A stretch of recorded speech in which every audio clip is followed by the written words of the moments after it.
ici Dorine, Et Cyril, des investisseurs sereins. après plusieurs années de travail en tant qu'ingénieur, nous nous sommes lancés en investissement immobilier. Après 5 années d'acquisition, nous étions devenus libres financièrement. Dans ce podcast, nous vous partageons les stratégies et les bonnes pratiques pour développer votre intelligence financière. Dans le but non seulement d'être plus riche sur le papier, mais avant tout pour devenir plus libre et plus heureux. Alors, ouvrez grand vos oreilles et préparez-vous à atteindre vos objectifs. Comment réussir son ameublement et sa déco à coup sûr?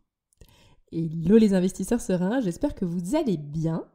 Aujourd'hui, on va parler un petit peu de concret, de meubles, de décoration, de comment est-ce qu'on fait pour cartonner avec son investissement immobilier pour que son bien s'arrache et que tous les potentiels locataires qui voient les photos de votre bien ou bien qui le visitent veulent absolument habiter dedans.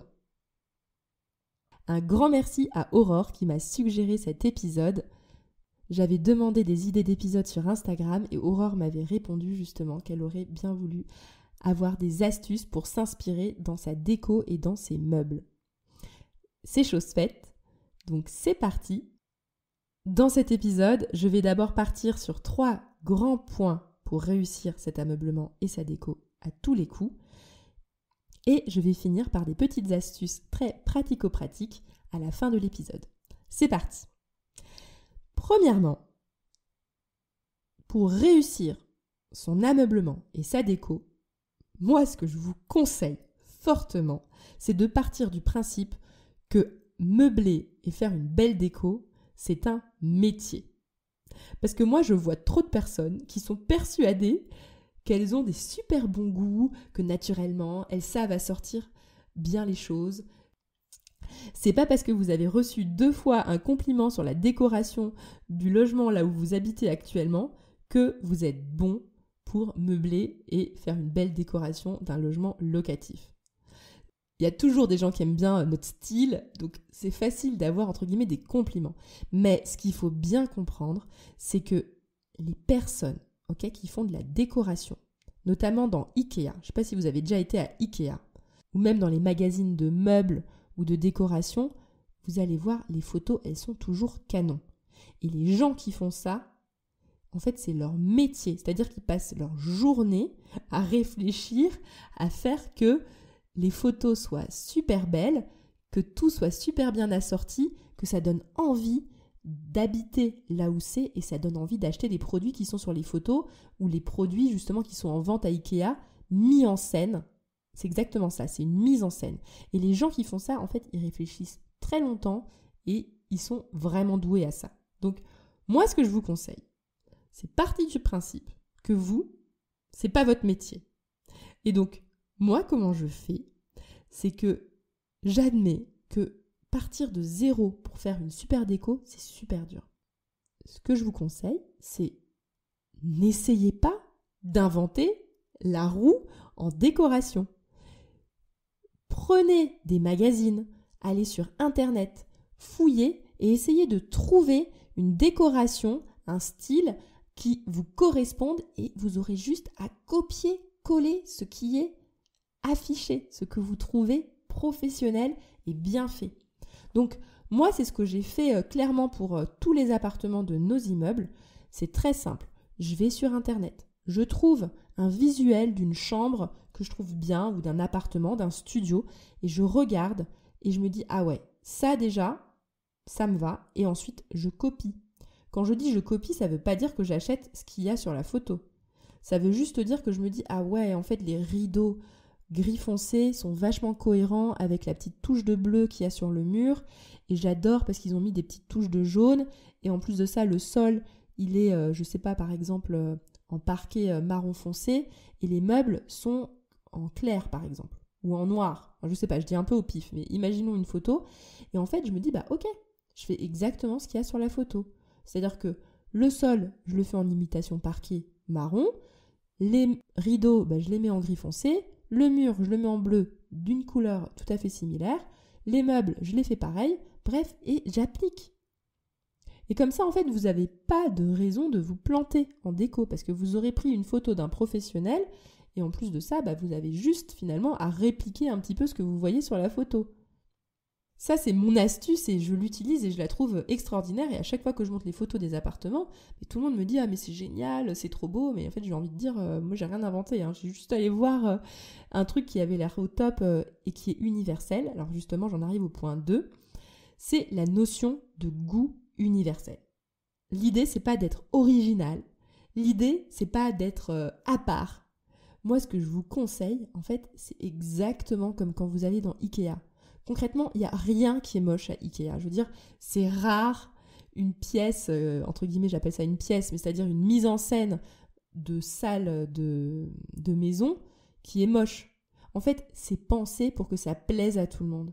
Parce que ce sont des couleurs qui plaisent à tout le monde en général, c'est des assortiments qui plaisent à tout le monde, c'est une façon de présenter les choses qui plaît à tout le monde. D'utiliser des couleurs qui font consensus, par exemple du bleu. Moi, je sais qu'on utilise toujours un bleu un peu canard ou un bleu un peu... ça dépend des appartements, mais un bleu un peu universel qui plaît à tout le monde, ça marche à tous les coups. Je ne vais pas m'aventurer à faire un mur rose ou un mur rouge ou un mur vert parce que ça ne plaît pas à tout le monde. Donc, choisissez des couleurs qui sont universelles, qui plaisent à tout le monde. En décoration, pareil, moi j'aime bien utiliser de l'art un peu abstrait, des choses qui sont entre guillemets... voilà, qu'on ne peut pas ne pas aimer parce que c'est bidon, quoi. Prenez pas des tableaux champêtres de la campagne, alors que ça se trouve, ça va pas plaire du tout. Essayez de prendre des tableaux qui passent partout. En fait, c'est ça un petit peu l'idée de goût universel. Moi, j'utilise toujours ça. C'est quand je choisis la fameuse image, j'ai envie de me dire, ok, il faut qu'elle plaise à Cyril, il faut qu'elle plaise à mes copines, il faut qu'elle plaise à tout le monde, il faut qu'elle plaise à mes enfants. Entre guillemets, c'est un truc standard que tout le monde adore et que c'est sûr à marcher à tous les coups, quoi. Troisièmement, pour réussir votre déco, je vous recommande par pitié de ne pas prendre des meubles premier prix Ikea.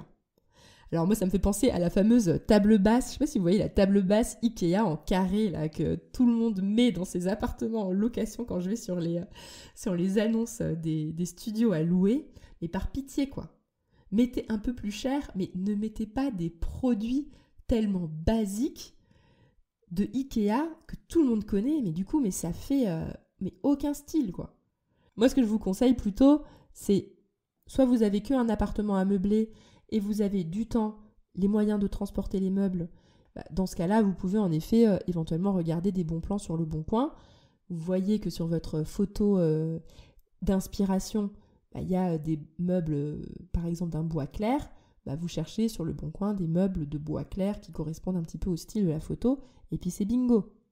Après, si vous êtes sur un immeuble comme nous, et nous, on n'avait pas la foi de chercher 15 tables basses différentes dans 15 endroits différents pour meubler les 15 appartements.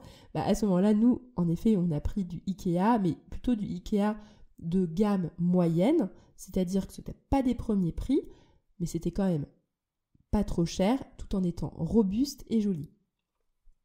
Et pour finir cet épisode, maintenant que vous avez compris un petit peu ma façon de faire, je vais vous donner quelques petites astuces, ça va vraiment être utile pour vous. Premièrement, en ce qui concerne la cuisine, évitez à tout prix les kitchenettes.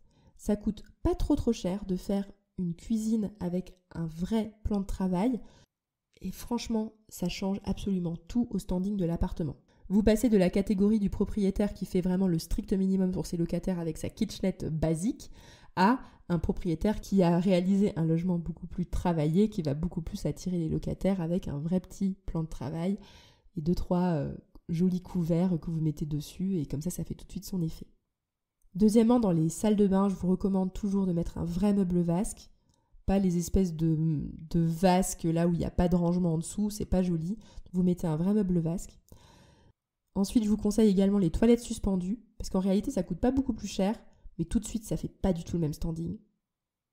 Ensuite, je vous conseille également le mur de couleur. Moi, je trouve ça assez pratique. Franchement, ça coûte pas très cher de faire peindre un mur dans une couleur donnée. Donc, en général, on utilise un bleu assez universel qui plaît à tout le monde, un bleu un peu chaleureux, et ça passe super bien.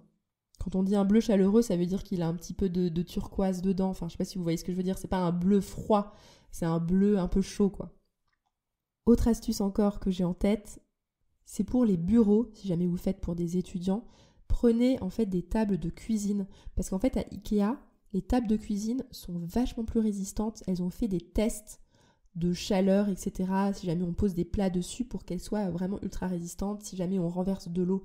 Alors que si vous allez dans les bureaux, oui, c'est moins cher, mais c'est pas du tout les mêmes tests qui ont été faits sur les bureaux. Parce que du coup, ça peut vite prendre l'eau, ça peut mal supporter des traces. Donc moi, ce que je vous recommande, c'est plutôt d'aller chercher du côté des tables de cuisine de Ikea pour faire les bureaux. Parce qu'en fait, le revêtement ne va pas du tout être de la même qualité. Et nous, ce qu'on veut en tant qu'investisseur serein, c'est de ne pas avoir à changer les bureaux tous les 3 ans. Donc, essayez de prendre un bureau qui soit solide, avec un bon revêtement. Et pour finir, quand vous prenez les photos, n'hésitez pas à faire comme Ikea. Mettez en scène votre appartement. Mettez par exemple les couverts sur la table. Mettez une jolie couette avec des coussins, des petites couvertures, pour que ce soit cosy, pour que sur la photo, en fait, ça donne envie. Et là, concrètement, je pense que je vous ai donné déjà un bon petit paquet d'astuces que vous pouvez donc piocher à volonté. Je vous souhaite à tous une excellente journée et à bientôt. Ciao, ciao!